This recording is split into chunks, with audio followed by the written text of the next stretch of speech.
Guys, how we doing? Today we're going to be taking a review look at the Deep, which is the event that Stream Captains has literally just finished today.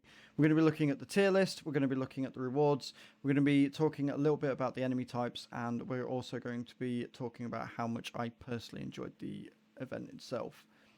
As for the tiers, I said this in the first impressions video, wasn't overly excited. The progression just isn't there with these rewards. They feel a bit all over the place, very unrewarding, and almost too easy to get. I had actually completed the 37 tiers, which is where you get all your different rewards from, with about a week to spare. They could probably do with spacing this out just a little bit more. They also added the War Beast as a legendary, which I didn't get when they first brought it out. I kind of understood a little bit more as the missions went on, but we'll talk about that later on. But yeah, it just seemed a little bit all over the place. I wasn't overly impressed. I feel they could have done a better job with organising and progression, but that's probably just me and my OCD. Feel free to let me know in the comments down below whether you agree or not. But I felt that as a result, it didn't really give you a reason to grind. It didn't give you a reason to want to play further, because you would get something better earlier than what you would later on down the line. So you'd get the rares and stuff, and then they'd give nothing but commons. It just didn't seem to make a lot of sense. They also did the badges, and as we've discussed before, the badges don't really give you anything at all at the minute.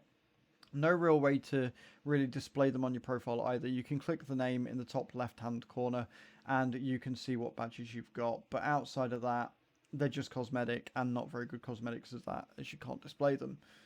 So yeah, not overly impressed with the tile sets right now.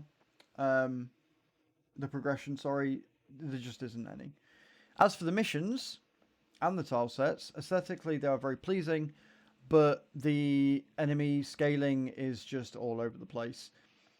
I was going in with 170 plus units and getting fucking floored.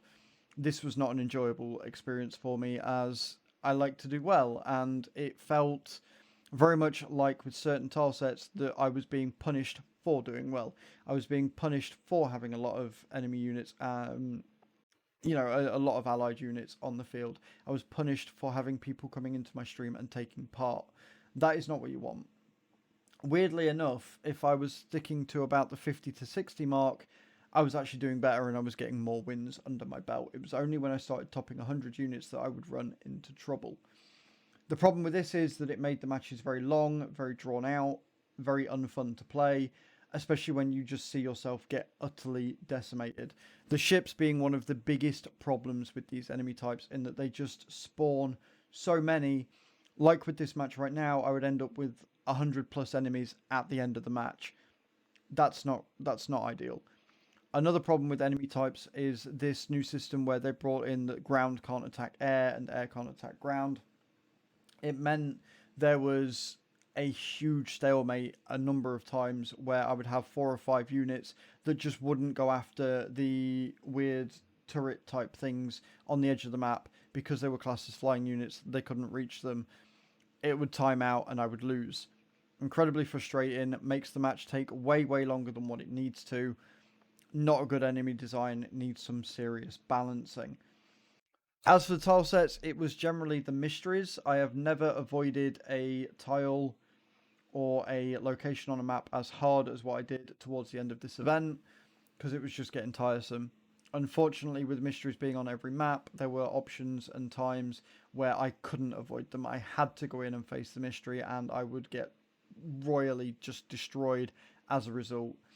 The other downside to that is if you are getting destroyed, you lose people. People are trying to get the most out of this event and they want winning captains. If they go into a stream and you lose, they then leave that stream, they leave that captain, which then makes your job all the more harder because of how long it takes to balance the amount of number of units versus the viewers you're actually getting. Overall, fun event, but it needs some serious work. They need to get this balancing right to make it fun and enjoyable throughout.